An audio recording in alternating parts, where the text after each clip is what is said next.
What's up, yo? Welcome to L Boogie RC. This your boy, Dr. Jekyll. Alright. So, y'all may or may not know, may care, may not care. I just kind of got into this nitro thing. I just want to real quickly try to talk about a couple of things. Like, I only had a nitro for about a week, but I'm a quick study though. So I just want to kind of talk about a couple of preventative things I do and pre-run things I do to kind of like, cause it's this thing about nitro. It's like either you hate nitro or you love nitro. People saying it's a headache, it's a nightmare, and a good, and it can be if you don't do the right things. If you can't rush nitro, and I feel like nitro's kind of getting a bad name because a lot of people are trying to rush the nitro. They're not understanding the nature of a nitro engine.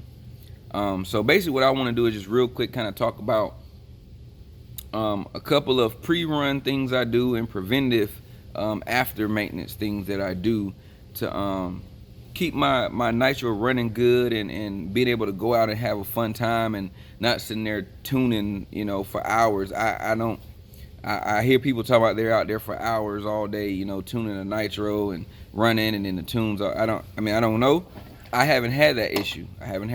So I can't testify to that. I haven't had that issue. So basically, I'm at work too, man. We ain't open yet. I got about 15 minutes, 20 minutes before we open. But anyway, so a couple of things I do. We already know the problems of nitro. One thing is, the plugs like to foul out, flood out, things like that. Okay. Second thing is getting the gas to come up out of the tank if you don't pinch it off. Honestly, I don't pinch my tank off because I don't want gas sitting in my line. I don't pinch off my line. I know, like, you pinch the line off to keep some of the gas where it is so it don't go back down in the tank. But I don't do that. I don't. I got a method to where I don't have to do that. It takes me about 2 minutes to get my nitro started. 2 minutes, I'm good. My nitro's up, firing, no problem. Just because of the things that I do, before. You can't rush nitro. Nitro is pretty much just like us. When it's hot outside, we're moving around, we're good to go, we're ready to go, we're uppity, we're bouncing around. In the wintertime, it's taking us longer to get up. We ain't so in a rush to go outside. We ain't really trying to move around like that because we cold till we get warmed up. So a nitro engine is the same thing. When it's hot outside in the summertime, a nitro engine is warmed up to the proper temperature it needs to be at.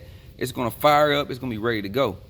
In the wintertime, it's gonna be cold, so it's gonna take a little longer if you don't do certain things. But if you just go out there and try to fire it up, you're probably never gonna get it fired up, and it's probably gonna flood on you because the engine's cold, the fuel's cold, the engine's cold, the spark plug, the glow plug isn't really getting hot enough to burn the fuel off because the fuel's cold as well.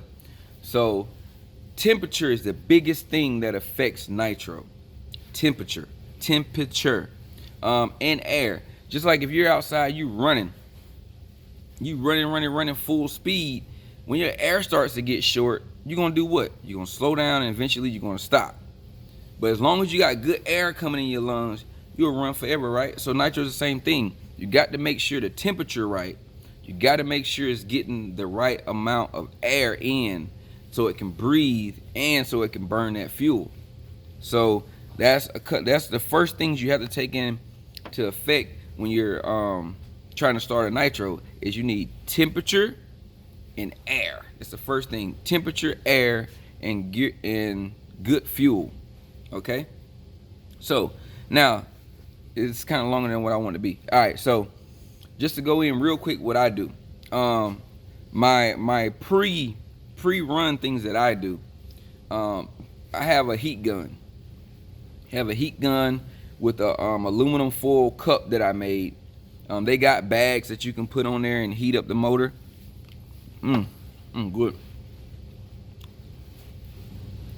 They got bags on there you can put on the top of the coil or the heat sink to heat it up. That's cool. But I just made me an aluminum foil cup that I put on top of my I got a heat shrink gun, pretty much. It's a little drier. It doesn't get crazy hot, but it gets pretty warm. I got a cup that I made. I sit it on top of my heat sink. I turn it on, and it takes about 30 seconds. I let it blow on that motor for like 30 seconds. Heats up the motor. Once my motor get nice and heated up, you know, I put my little plug into my exhaust. I pull my cord. I don't put my glow plug in until I pull that cord and that fluids then came around my little loop. So once I got it to where it'll come around my little loop pretty quick, I mean, only a couple, maybe 10 pulls, and you know, my fluid's all the way to it. Once that is, I check my temperature, my motor's good. I pull the dryer off. I take my glow plug, and before I even put my glow plug in, I put it into my igniter and I heat it up for about 30 seconds. Well, maybe 15 seconds. I let it sit there and heat up without being in the motor. So now what I'm doing is my motor's hot. I'm heating up my glow plug. My glow plug's nice and warm. It's ready. So I drop it down in there, screw it in, and I don't tighten it all the way. I leave just a little gap in it because the compression, it lets you be able to pull the string a little faster if you leave just a little, not a lot, but don't just snug it down. Don't tighten it. Just snug it down where the compression isn't all the way on there. So I leave a little slight gap in it so that way some of the air can pass through the glow plug and the compression isn't so hard, and it keeps you from breaking your string, because once you tighten that plug down, that compression, it's hard to pull that string. So I leave just a little slight gap in it so it has a little air passage, so my string, I can just pull it real good without breaking my string. So what I do is I put my glow plug in, I pull my string, I get my fuel down, I got my igniter on it, my glow plug's heating up, I'm pulling my string, and then pretty much, and I got my plug, I got a plug that I made to put in my exhaust. I got an exhaust plug. So as soon as the fuel gets down close to where it is, I pull my plug out the exhaust, pump, pump, pump, boom. She fires up. I mean, I don't know what else to say. She fires up. So that's what I do. Now, after I get done running, now once the car gets running, I run in a couple of circles, and then I tighten my plug down. You know what I'm saying? Once I tighten my plug down, once it gets kind of warm, I'm sure everything's working, I go up there, then I tighten down my glow plug, and I'm good to go. Because for some reason, once it warms up, if it cuts off, the compression is, I guess it's different. I don't know why, but it just is. It works for me. So that's what I do to get it started. Now, after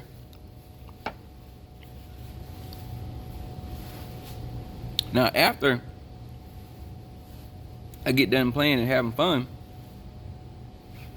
one thing I do, I don't care what you say, I never leave my glow plug in. Never. I never leave the glow plug in the motor, because glow plugs flood for crazy reasons you don't know.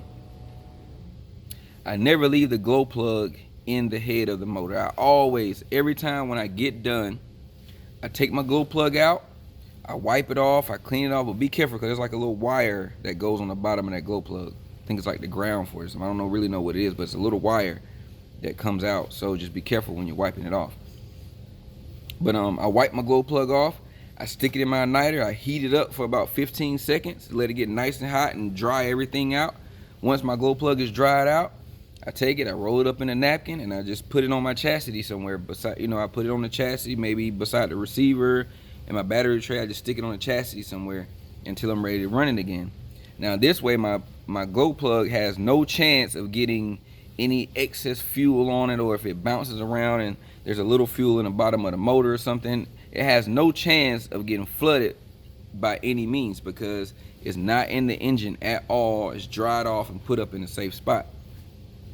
And then once I clean my engine off, clean the inside of my head out, I take me a piece of paper towel, I stuff it down in the head hole, that way to keep the hole, clean, also keep moisture out of the head of the engine. And that's just what I do, people. So once I do that, and I also make sure I run all my gas out, of course. I pull it a couple of times and make sure all the gas is pretty much burnt out as good as I can get it. But I mean, that's pretty much what I do. And then next time it's just step and repeat. I do the exact same steps every time. And I'm telling y'all, people, like, I haven't had a problem with my nitro at all. The only time I had a problem with my nitro is when I just tried to go outside and just start it up. But other than that, in the tune, please don't be so stuck on your tune, bro. That's the headache part. Y'all think you're gonna get this perfect tune and you can just go all over the world with this perfect tune. No, there's no perfect tune for nitro. Stop trying to do it. When you let go of that perfect tune theory, you're gonna love your nitro better. You're gonna have to retune that nitro every time you crank it up. Wherever you take it to, you're gonna have to retune it. Stop trying to get the perfect tune. Just don't worry about the tune. The tune is trash. Don't worry about it. Just wherever you go, if you go to the park, tune it at the park. Once it crank up, it's only a couple of turns. It's not even a big deal. I don't even have to touch my car when I tune it. I have my throttle, I have mine set up to where I tune mine from my transmitter. I got my set screw, I tuned it in a perfect condition. Far as the air that it, far as the gas needle, high, low flow needles of speed, I tuned all those in a perfect condition, okay? So now I know in a perfect condition, those tunes are perfect. So I don't touch those no more. All I do is adjust my throttle, man. That's it. That's all I do. That when I tune, if I go to a colder spot, I heat my motor up, I go through my steps, and then I just tune with my throttle trim. That's it, bro. And that's all I have to do. And my thing tunes out perfect. However I want to do it. If I want to lean it out and hit the strip real quick, I can do it real easy. If I want to richen it up so my motor don't burn up, it's all in the flick of the switch, man. So I love my nitro. That's my little deals that I do. If y'all got any questions, just hit me up. This your boy, Dr. Jekyll from L Boogie RC. Hit me up on Instagram, L Boogie RC, and check me out. All right. Remember, God is love. Stay with God. God, my baby. Deuces.